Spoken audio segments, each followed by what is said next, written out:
ત્યારે હિન્દુ મુસ્લિમ ભાઈ ભાઈ બનીને ખભે ખભા મિલાવીને દેશની આઝાદી માટે લડ્યા તો દેશ આઝાદ થયો.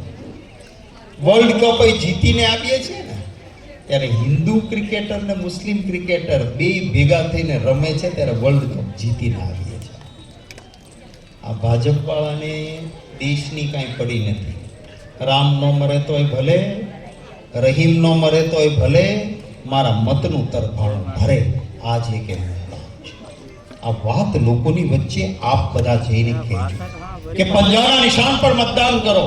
એક સંકેત આપો રાધનપુરમાંથી કે તમે અમને લડાવીને ભાઈ ભાઈ વચ્ચે ભાગલા પાડીને મતો માંગો.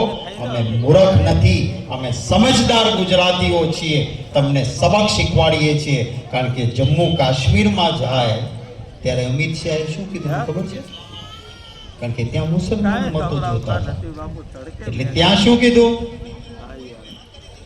भाइयों बहनों, भाजपा की सरकार बनेगी तो हर ईद और मोहर्रम में मुफ्त में गैस सिलेंडर देंगे.